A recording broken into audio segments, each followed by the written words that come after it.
Mobil pengantar anak sekolah mengalami kecelakaan tunggal di Kelurahan Paniki, Kecamatan Mapanget, Manado.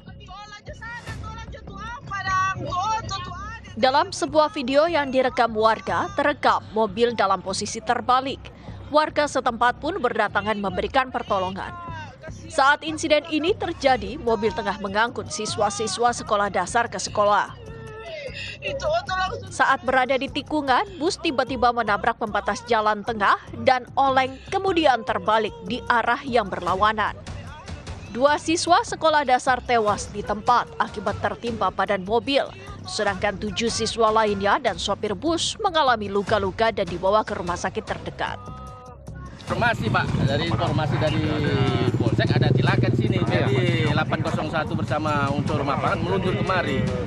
Jadi untuk korban tadi ada, perkiraan ada 2 Kang Pak Billy?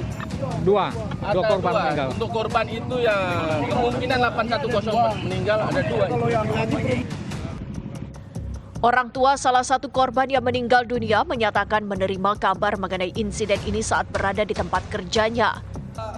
Anak saya ini ke sekolah, naik bus, saya ke bandara kerja. Kerja di sana, tapi bukan kerja di bandara, cuma teman panggil kerja di bandara. Setelah itu HP, beberapa kali telepon, tidak dengar, tiba-tiba WA. Saya lihat tapi kejadian, saya datang. Kepolisian masih menyelidiki penyebab kecelakaan ini. Sopir bus saat ini telah diamankan di Polsek Mapanget, Manado.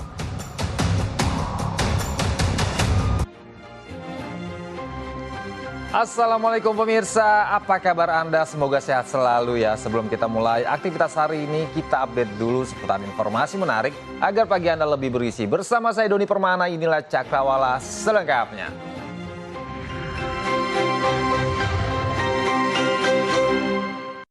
Empat gudang penyimpanan ban dan oli di kota Tangerang Selatan, Banten hangus terbakar. 3 orang petugas damkar mengalami kelelahan hingga sesak napas dan harus diberikan pertolongan dengan menggunakan oksigen.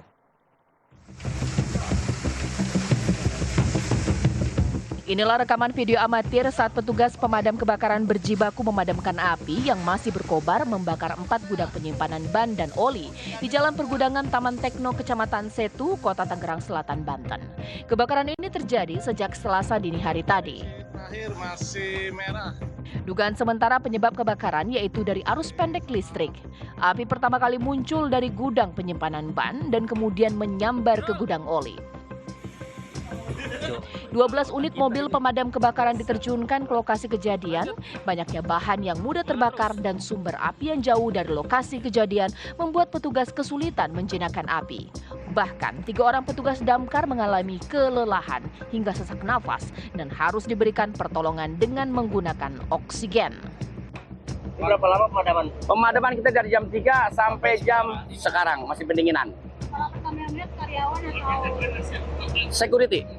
Ya, dari laporan dari pihak ini. berarti awal mula kebakaran itu di gudang bank langsung menyambar ke tempat gudang. Iya, dari gudang ban merambat ke kiri kanan. Jadi sempat ada anggota yang sesak napas. Iya, dari anggota karena kita mungkin dari pagi kelelahan karena ada asap. Nah, dibantu dengan dari tim PMI, jadi dibantu dengan oksigen. Alhamdulillah. Ada berapa anggota tadi Bang yang? Ada 3 orang. Hingga Selasa siang, petugas masih melakukan pemadaman dan pendinginan di 4 gudang tersebut. Tidak ada korban jiwa dalam peristiwa ini, namun kerugian ditaksir mencapai 60 miliar rupiah. Seorang siswa kelas 6 SD negeri di kota Ternate, Maluku Utara meninggal dunia usai diduga menjadi korban perundungan di sekolahnya. Korban meninggal dunia di rumah sakit setelah menjalani perawatan intensif.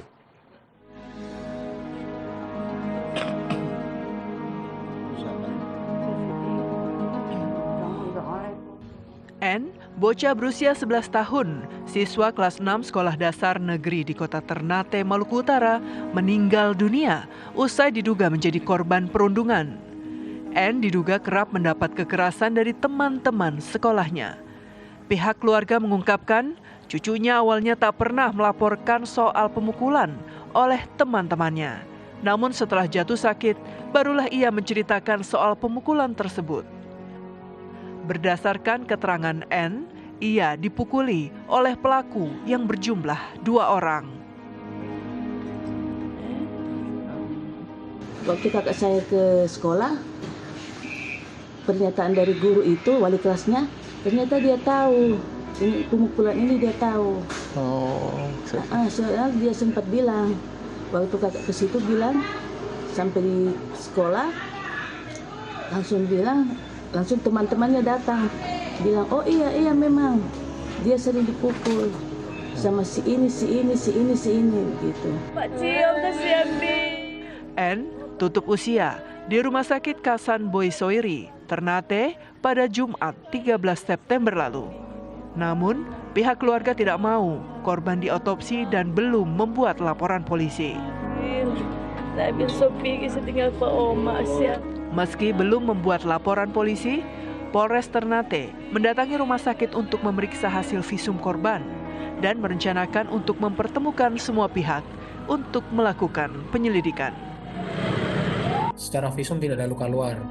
Untuk mengetahui pasti itu kan harus dilakukan otopsi, namun dari keluarga menolak, sehingga kami upayakan untuk fasilitasi pertemuan dengan pihak-pihak yang terkait seperti sekolah, yaitu kepala sekolah SD 04 Ternate, kemudian ada kesiswaan, orang tua dari korban, juga orang tua dari teman korban. Kami rencanakan untuk besok pukul 3 sore WIT tanggal 18 bisa hadir ke Polres untuk kita lakukan pertemuan. Ya pemirsa, sampah terlihat menggunung di beberapa titik di Pasar Ikan Wonomulyo, Polewali Mandar, Sulawesi Barat. Sampah menggunung lantaran sudah sebulan lebih tidak diangkut oleh petugas kebersihan. Beginilah tumpukan sampah yang menggunung di sejumlah titik di area Pasar Ikan Wonomulyo, Kabupaten Polewali Mandar. Sudah lebih dari sebulan, petugas pengangkut sampah dari Dinas Lingkungan Hidup dan Kebersihan atau DLHK Kabupaten Polewali Mandar tidak beroperasi di kawasan ini. Bau tak sedap sangat mengganggu aktivitas jual beli di pasar ikan. Para pedagang yang lapaknya dekat dengan gunungan sampah terpaksa merugi karena pembeli enggan berbelanja di tempat mereka.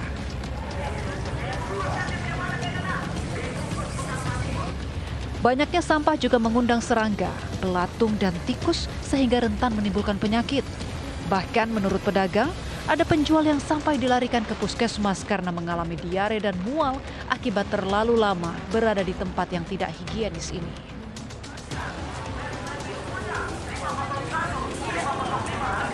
Sudah 1 bulan, Pak. 1 bulan ini tidak ada angkut ini sampai ini ya? Tidak pernah diangkut. Ya, tidak ditahu ini, Pak, bagaimana pemerintah sangat mengganggu kasihan pada kami penjual. Menimbulkan penyakit betul-betul, Pak. Pedagang dan masyarakat berharap Pemkab segera mengatasi masalah ini agar tidak menjadi sumber penyakit. Salah satunya adalah membuat tempat pembuangan akhir. Putra bungsu Presiden Joko Widodo, Kaisang Pangarep, mendatangi gedung Komisi Pemberantasan Korupsi atau KPK di Kuningan, Jakarta Selatan.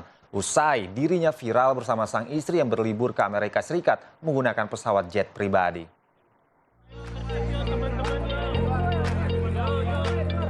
Kaisang Pangarep tiba di gedung KPK lama dengan didampingi oleh Sekjen Partai Solidaritas Indonesia PSI Raja Juli Antoni. Kaisang menyatakan kehadirannya ke gedung KPK bukan atas panggilan, melainkan inisiatif pribadi. Ia mengklarifikasi mengenai jet pribadi yang digunakannya saat berpergian ke Amerika Serikat bersama istri Erina Gudono. Jet pribadi tersebut ia katakan milik temannya. Hari ini kedatangan saya ke KPK sebagai warga negara yang baik. Saya bukan penyelenggara negara, saya bukan pejabat. Saya datang ke sini bukan karena undangan, bukan karena panggilan, tapi inisiatif saya sendiri. Dan tadi saya juga di dalam mengklarifikasi mengenai perjalanan saya di tanggal 18 Agustus ke Amerika Serikat yang numpang atau bahasa pikirnya nebeng pesawatnya teman saya. Dan ada hujan lagi sih. Jadi intinya untuk lebih lanjutnya bisa ditanyakan ke KPK untuk lebih detailnya. Kita beralih ke berita politik pemirsa. Bakal calon gubernur Jakarta Ridwan Kamil menargetkan menang satu putaran dalam kontestasi Pilkada Jakarta. Sementara itu menang satu putaran juga menjadi target pesaingnya Rano Karno yang maju sebagai bakal calon wakil gubernur Jakarta bersama Pramono Anung.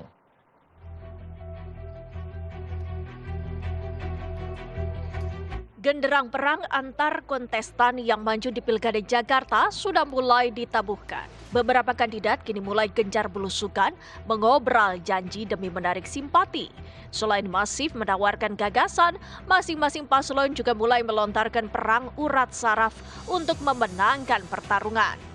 Bakal calon gubernur Jakarta Ridwan Kamil bahkan sesumbar bisa memenangkan kontestasi Pilkada Jakarta hanya dalam satu putaran. Mantan Gubernur Jawa Barat ini percaya diri lantaran mendapat dukungan dari koalisi Jumbo. Hingga arahan-arahan taktisnya tadi sudah disampaikan bagaimana pemenangan, target harus menang satu putaran, sedang dihitung wilayah-wilayahnya di mana yang akan lebih banyak aktivitas, kemudian intinya semua partai, anggota-anggota DPRD-nya harus bergerak, ya. Jadi pasangan Ridho setengah dari kekuatannya ada dari anggota legislatif yang kemarin terpilih di Februari 2024 untuk turun kembali ke konstituennya untuk mengkampanyekan visi misi dan kekuatan dari pasangan Ridho, kira-kira begitu. Pernyataan RK ini pun direspons langsung oleh bakal calon wakil gubernur Jakarta Rano Karno. Mantan gubernur Banten ini pun merasa yakin bisa menang satu putaran. Pria yang akrab disapa Bang Dul ini juga berkelakar jika Ridwan Kamil dan Suswono hanya menang tipis, ia dan Pramono Anung bisa dengan mudah mengalahkannya. Sama, kita juga target satu putaran, setiap kita pasti harus mencapai satu. Kalau dua capek ngos-ngosan. Semua kita berusaha, makanya kita gerakan masyarakat, gitu loh. Ya. Dia harus berusaha tebal. Kalau tipis kalah dia sama gue. Oke ya. Siapa pasangan calon yang nantinya bakal berhasil merebut suara warga Jakarta tentunya masih sulit ditebak. Meski duet Ridwan Kamil Suswono disebut-sebut memiliki elektabilitas yang tinggi, rekam jejak pasangan Pramono Anung dan Rano Karno tak bisa diremehkan. Apalagi masih ada pasangan non-parpol Dharma Pongrekun Kunwardana yang bisa saja mencuri suara. Ya, masih seputar Pilkada Jakarta, bakal calon wakil gubernur Jakarta Suswono hadiri seminar guru PAUD untuk wilayah Matraman dan Pulau Gadung, Jakarta Timur. Sementara itu, bakal calon gubernur dan wakil gubernur Jakarta jalur independen Dharma Pongrekun dan Kunwardana menyambangi kediaman mantan gubernur Jakarta Sutioso di kawasan Jati Sampurna, Kota Bekasi, Jawa Barat.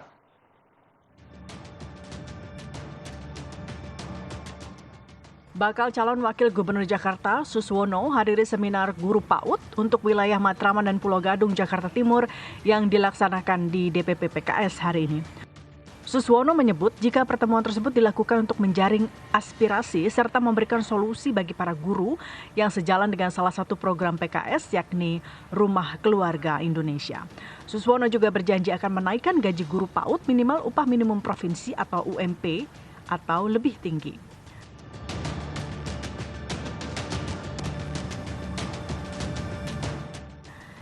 Sementara itu, calon wakil gubernur Jakarta Rano Karno menerima kunjungan puluhan alumni SMA 3 Jakarta di kediaman Rano di kawasan Lebak Bulus, Jakarta Selatan. Pertemuan membahas pendidikan agar lebih baik di Jakarta.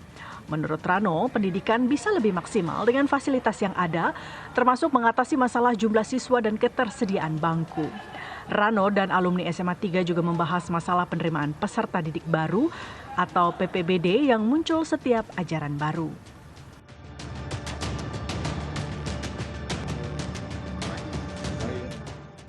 Pasangan calon gubernur dan calon wakil gubernur Jakarta Dharma Pongrekun dan Kunwardana menyambangi mantan gubernur DKI Jakarta Sutioso di kawasan Jati Sampurna, Kota Bekasi, Jawa Barat. Kedua paslon didampingi Ketua Tim Sukses Siti Fadila Supari.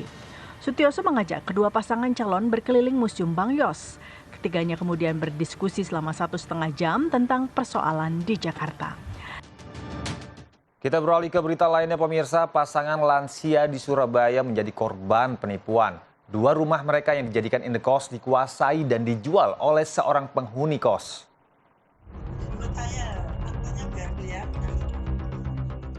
Maria Lucia Setiowati dan suaminya Muin, warga Tenggilis Lama 3 Surabaya ini diduga ditipu Tri Ratna Dewi, seorang penghuni kos. Kejadian bermula pada tahun 2017. TRD menyewa 2 kamar kos untuk dijadikan tempat usaha laundry. TRD kemudian menawarkan kepada Maria agar tempat tinggalnya direnovasi. TRD membujuk Maria meminjam modal ke bank dengan jaminan SK pensiunan dan juga meminta sertifikat SHM indekos. Maria percaya begitu saja dan menyerahkan sertifikat ke TRD. Pada tahun 2021, petugas PPAT yang mulanya berjanji mengurus pecah sertifikat mendatangi Maria. Petugas mengatakan bahwa 3 ruko yang sudah terbangun, 2 sudah menjadi miliknya dan 1 milik TRD. Ternyata surat-surat yang dulu ditandatanganinya disalahgunakan, padahal Maria merasa tidak pernah memberikan tanah itu ke TRD. Kan ukurannya 9 kali 14. Kalau jadikan ruko kan pas 3, 14, 3, 14 kan gitu kan Mas. Oke, saya setuju. Terus dananya, dia kan tahu kalau saya pensiunan, punya SK pensiun. Terus dia yang nguruskan pinjam di bank Opin. Itu, jadi jaminannya tuh SK pensiun. Jadi pensiun saya tuh habislah untuk ngangsur sampai nanti tahun 2027. Kasus dugaan penipuan telah dilaporkan Maria kepada Polrestabes Surabaya pada tahun 2022, namun hingga kini belum ada kejelasan. Sedangkan TRD sampai saat ini tidak diketahui keberadaannya.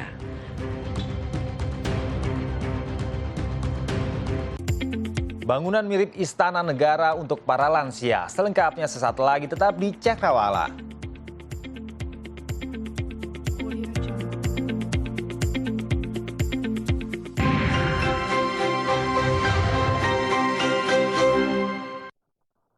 Terima kasih pemirsa, Anda masih menyaksikan Cakrawala bersama saya Doni Permana. Pemirsa, aksi kawanan begal bersenjata api beraksi di Jalan Waraka 1, Tanjung Priuk, Jakarta Utara. Meski sempat melepaskan tembakan, beruntung korban masih berhasil menyelamatkan diri.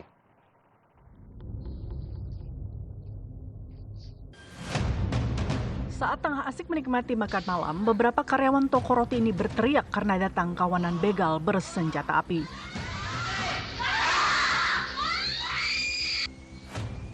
Satu pelaku berhasil merampas ponsel seorang korban perempuan. Sambil menodongkan sen pinggang, pelaku juga mencoba merampas ponsel korban laki-laki, namun gagal. Pelaku yang kesal dengan aksi korban sempat melepaskan tembakan.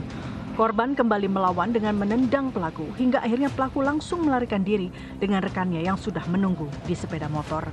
Ada makan mie, kopi. HP cuma 1 doang, alhamdulillah. Sampai 1 lagi nggak bisa. Nggak berhasil lah dianya, pelakunya. Ditendang sama korban yang laki. Gitu. Dia pergi, boncengan 3 orang. Diduga pelaku menggunakan senjata api airsoft gun mengingat tidak ditemukannya proyektil peluru di lokasi kejadian. Tidak ada korban jiwa maupun luka-luka mengingat tembakan tidak mengenai sasaran.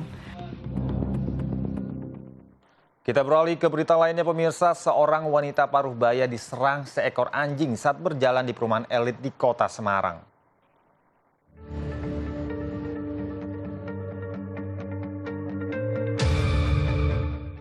Peristiwa seekor anjing menyerang warga ini terjadi di perumahan elit di kota Semarang, Jawa Tengah. Korban yang terkejut terus meronta berupaya melepaskan diri dari serangan anjing, sementara pemilik anjing tidak terlihat keluar rumah menyelamatkan korban. Akibat peristiwa itu, korban yang diketahui bernama Lydia Paul mengalami luka di bagian kaki. Petugas kepolisian Polsek Tugu yang mendapat laporan tersebut langsung melakukan mediasi antara korban dan pemilik anjing. Viral yang tadi pagi masuk di medsos, sudah kita ambil tindakan-tindakan, melaporkan ke pimpinan, dan kita dari Polsek Tugu melaksanakan penyelidikan. Kita berupaya untuk mediasi ke dua belah pihak dan saat ini masih dalam pelaksanaan penyelidikan. Selanjutnya, polisi akan melakukan penyelidikan lebih dalam untuk menentukan langkah selanjutnya. Pemirsa, bangunan rumah di Wonogiri, Jawa Tengah viral di media sosial karena didesain mirip dengan Istana Negara. Bangunan yang dibuat untuk layanan orang jompo ini diberi nama Istana Parnaraya. Inilah bangunan rumah milik warga desa Kebon Agung, Sidoharjo, Wonogiri, Jawa Tengah yang dibangun mirip dengan Istana Negara. Bangunan berukuran 12 x 17 meter tersebut diberi nama Istana Parnaraya yang digunakan untuk pelayanan orang jompo. Agar suasana istana makin kental, di dalam bangunan rumah tersebut diberi kursi yang ditata mirip tempat rapat kabinet. Selain itu, ada koleksi barang-barang kuno, foto presiden-presiden Indonesia dari presiden pertama hingga presiden saat ini.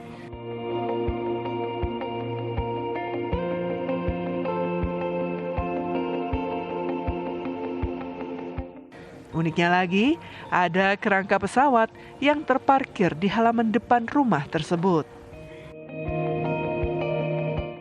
Rumah yang dibangun untuk memberikan pelayanan kepada orang jompo dan anak yatim piatu ini pun ramai dikunjungi warga dari berbagai daerah. Karena kan kita jarang untuk bisa masuk ke istana yang sesungguhnya. Nah, di sini ada istana walaupun ya mini, mirip-mirip, dibuat mirip-mirip, tapi lumayan lah bisa nambah pengetahuan kita, gambaran kita sebuah istana itu seperti apa. Gitu. Istana ini adalah istananya orang tua jompo, jadi bukan istana negara. Istana negara adanya di Jakarta dan IKN sekarang ya. Kalau ini adalah istananya orang tua jompo. Rumah ini kami bangun sengaja untuk memberikan pelayanan terhadap orang tua jompo dan anak yatim piatu. Untuk masuk ke rumah tersebut, pengunjung hanya dikenakan uang sukarela sebesar Rp5.000 untuk santunan orang jompo yang menghuni rumah tersebut. Ya pemirsa, masjid kini tak hanya berfungsi sebagai tempat ibadah saja. Di Sleman, Yogyakarta, sebuah masjid membuka layanan konsultasi hukum terkait persoalan pinjol dan judi online. Dan pemirsa, berita ini sekaligus menutup perjumpaan kita pagi ini. Saya Doni Permana beserta kru yang bertugas pamit undur diri. Tetap semangat dan wassalamualaikum.